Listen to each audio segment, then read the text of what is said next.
الحمدللہ اللہ تعالیٰ نے مجھے اس راستے کی طرف ہدایت دی. واللہ اس میں میرا کوئی کمال نہیں ہے, میری کوئی ایفرٹ نہیں ہے, سب اللہ کی توفیق سے ہے. Now starting off with the story. آج رات جب میں عشاء کی نماز پڑھ رہا تھا نا تو مجھے نماز میں ہی ایک خیال آیا, اور وہ خیال بلکہ خواب یاد آیا مجھے نماز میں. اور وہ میں نے خواب دیکھا تھا 2008 میں جب میں عمرے پہ گیا تھا اپنی جاہلیہ کے ڈیز میں, when I was not practicing, جب مجھے دین کا الف بے نہیں پتہ تھی, and I was into the life of sins. اور وہاں پہ جا کے ایک عجیب سی لذت اور ایک عجیب سا مزہ محسوس کیا, اور اپنے گناہوں سے توبہ کر کے جب میں واپس اسلام آباد آیا تھا I saw a dream. اور وہ کچھ دن بڑے اسپریچول, آپ جب عمرے سے آتے ہیں, اللہ کے گھر سے آتے ہیں, آپ you are missing the Kaaba in namaz, you are missing that spiritual place, and you're missing your connection with Allah subhanahu wa ta'ala. آپ کے ایک بڑے اچھے دن گزرے ہوتے ہیں. لیکن ڈیفینیٹلی اس کے بعد میں پھر دوبارہ جاہل ہو گیا, and I touched my peak of جاہلیہ, جو میں آپ سے کچھ شیئر کروں گا کہ how was it. تو میں نے رات کو میں سویا اور میں نے خواب دیکھا. Now this is a true dream, جو مجھے خواب میں ایسے مطلب this is میرے ساتھ واقعہ ہوا ہے. لمبا خواب تھا, مجھے بہت کچھ بھول گیا اس میں سے, مجھے ایک پورشن یاد ہے اور مجھے آج تک یاد ہے, اور مجھے بلکہ بیچ میں بھول بھی چکا تھا, لیکن مجھے آج عشاء کی نماز میں اس کا وہ یاد دوبارہ آیا. اور وہ یہ کہ چونکہ میں کعبہ گیا اور میں گناہوں پہ بہت رویا اور ندامت اختیار ہی گیا, اللہ میں کس لائف میں پڑ چکا ہوں اور میں کن گناہوں میں پڑ چکا ہوں, مجھے تو نکال, مجھے تو استقامت دے. تو وہ خواب میں نے یہ دیکھا کہ ایک میدان ہے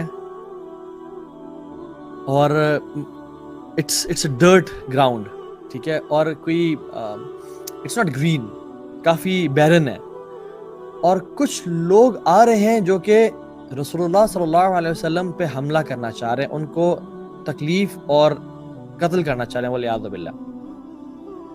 تو وہ لوگ آ رہے ہیں اور میرے پیچھے رسول اللہ صلی اللہ علیہ وسلم ہے, اور میں نے ان کو دیکھا نہیں, وہ میرے پیچھے ہیں, بس مجھے صرف خوف اور انزائٹی یہ تھی کہ یہ ان پہ اٹیک نہ کریں اور ان کو تکلیف نہ پہنچائیں. اور میرے ہاتھ میں کوئی سورڈ نہیں ہے, کوئی کچھ نہیں ہے, بلکہ ایک لمبی سی وپ ہے جو کہ بڑی اس کی لینتھ ہے, اور وہ ایسی وپ ہے کہ اگر وہ میرے قریب آ جائے تو شاید میں اس سے ان کو ہٹ نہ کر سکوں. لیکن میں ان کو دور رکھنے کے لیے میں ان کو بڑے تیز ان کو ہٹ کرنا چاہ رہا ہوں کہ یہ دور ہی رہے مجھ سے اور میں پیچھے ہی رہوں, اور میں کچھ قدم پیچھے بھی اٹھا رہا ہوں کہ اگر یہ میرے قریب آ گئے تو شاید میں اس وپ سے, چونکہ وپ کے لیے امپورٹنٹ ہوتا ہے کہ آپ اپنے ڈسٹنس پہ اینیمی کو ہٹ کریں. اور وہ بہت زیادہ تعداد نہیں تھی, لیکن مجھے جہاں تک یاد ہے کچھ لوگ تھے جو کہ اللہ کے نبی صلی اللہ علیہ وسلم پہ حملہ کرنا چاہ رہے تھے, اٹیک کرنا چاہ رہے تھے. اور میں بڑا خوفزدہ تھا کہ یہ کیا ہو رہا ہے, اور کہیں اللہ کے نبی صلی اللہ علیہ وسلم کو کچھ ہو نہ جائے, اور میں ان کو مار رہا ہوں, اور پھر دیکھتا ہوں میرے وہ قریب آتے ہیں اور میں پیچھے ہوتا ہوں اور پھر ان کو مارنے لگتا ہوں, اور میں مارتا ہوں ان کو, اینڈ آئی ویک اپ. اب میں جو اٹھا تو مجھے ایک عجیب سا پسینے آئے ہوئے تھے, اور میں خوف میں تھا کہ کہیں رسول اللہ صلی اللہ علیہ وسلم کو کچھ ہو نہ جائے. When I woke up, I realized it was a dream. And then I realized کہ I was protecting رسول اللہ صلی اللہ علیہ وسلم. Then I said کہ تم کیا چیز ہو, تمہیں اللہ کے نبی صلی اللہ علیہ وسلم کہ تم نے کون سا دین کا کام کیا کہ تم ان کے دین کو پروٹیکٹ کر رہے ہو. And I didn't see the Prophet صلی اللہ علیہ وسلم, and this was it. اور میں بھول بھی گیا, اور جب میں گناہوں کی زندگی میں پڑ گیا اور بہت ڈیپ چلا گیا ان کے اندر, تو میں نے کہا مجھے اس طرح کا خواب کیوں آئے گا. مے بی اٹس ایسی وہ خواب تھا, کوئی سچ نہ ہو. لیکن when I came to deen and when I started giving dawah to people, that dream started making sense to me.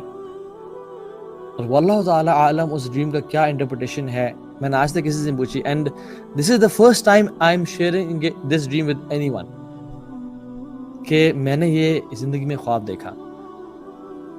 واللہ اس سے کیا ڈریم ہے, لیکن this dream had an impact in my life, جس کا میں کنیکشن بعد میں آپ کو بتاؤں گا کہ وہ کنیکشن کیسے ہوا.